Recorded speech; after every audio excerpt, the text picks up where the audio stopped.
DC United showed the fight they have in them over the weekend after being down by 2 against the Portland Timbers. Mateusz Klich scored the first goal in the 71st minute with a penalty kick, and Christian Fletcher tied it up in the 82nd minute with an assist from Aaron Herrera. Welcome in to this week's episode of Inside DCU. After the game, head coach Troy Lesane said that when you talk about values, when you talk about principles and building something together, that was on full display in Saturday's performance. He also said that he's pleased with the effort made from the first game to the second game, with more efforts on goal having materialized into dangerous shots. And one player who's helped make DC dangerous is Aaron Herrera, with 2 assists in back-to-back games. So of course, I had to catch up with him after practice today to talk about his performance over the weekend that landed him a spot on Team of the Matchday. All right, well, of course, we have to talk about your performance with DC United in the past 2 weeks. I mean, 2 assists already. How do you personally feel about how your performances have been so far? I feel good. I think our style as a team has been very effective so far, and especially for me, it's putting me in positions where I can sort of have success and get up the field as much as possible, but still be there on the defensive side as well. So yeah, I think the coaches have done a great job of sort of setting up all the players for success in their respective positions, and so yeah, for me it's been very beneficial. For you to be a newcomer to the team, did you think that you could and that you would have this much impact so quickly? Yes and no. I obviously know what I'm capable of because I've done it in previous years, but always coming into a new team, new system, new coaches, everything, there's a lot of sort of unknowns. So yeah, for me, I didn't expect obviously this quickly, but I know what I'm capable of, obviously, and the assists it's not always going to be like this. It's obviously a very, very good start, but no, we're just trying to sort of take it week by week and not looking too far ahead.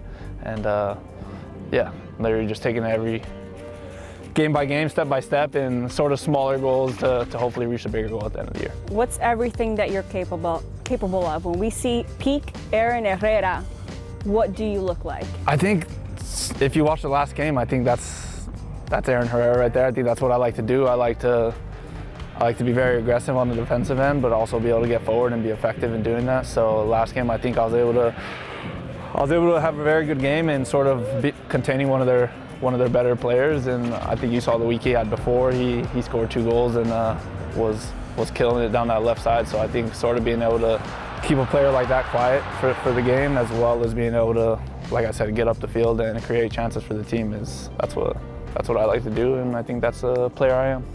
For you guys to come back so late in the game, what does that say about the type of team that DC United is, the type of team that we're going to continue to see this year? Yeah, I think exactly that. I think exactly what you saw is what we want to be able to do. I think all week going into that game, we told ourselves no matter what the scoreline was that we just needed to stay in the game and give ourselves a chance to win, and I think that's exactly what we did.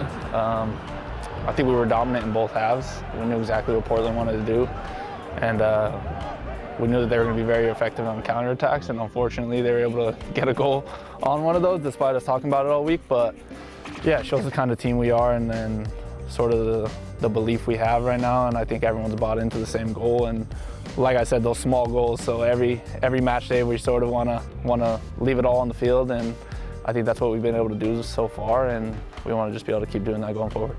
Now, I'm sure you're going to continue, and you've already started gaining fans here in DC, but you got lots of fans in Guatemala. I mean, when we post about you, all I see are those flags in the comments, which has to be pretty exciting for you to see.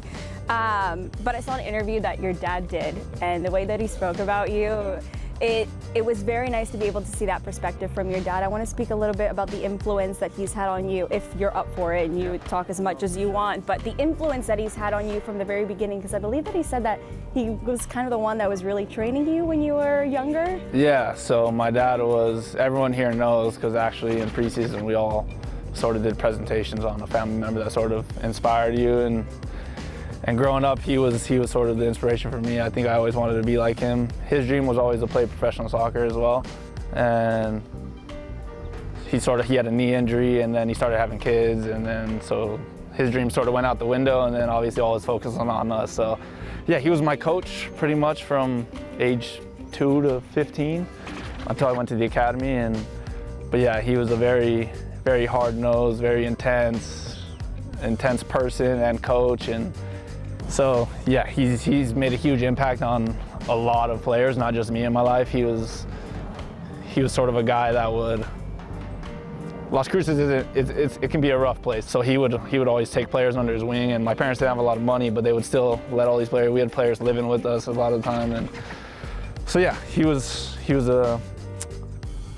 a huge part of me making it professionally. I think whenever I went to the academy, when I first got there, I actually wasn't afforded a scholarship right away, and my parents didn't have the money to pay for him, but my dad sort of just said he was going to do whatever it took to get me out there, so he got me out there, and so he was the whole reason I was even at the academy in the first place. So started there, and obviously we're here now, and I could talk about it forever, but that's a small snippet of sort of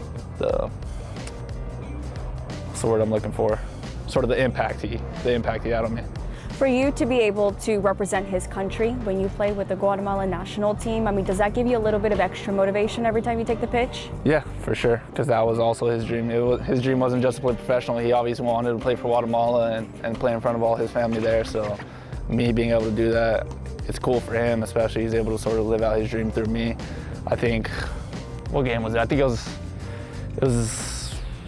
when we played Canada in the Gold Cup. It was in Houston, and him and his fiance, they went to the game, and they were at a bar before the game, and someone recognized him as my dad, and all of a sudden he's signing autographs, taking pictures, everyone's buying him beers and stuff before the game, and so that was a pretty cool moment. And then obviously we had a very good tournament, so it's cool for him to see. But yeah, I mean, it's awesome for me to have been able to make that switch, and I have a ton of family over there still, so they're all very proud, obviously, and so yeah, it's awesome.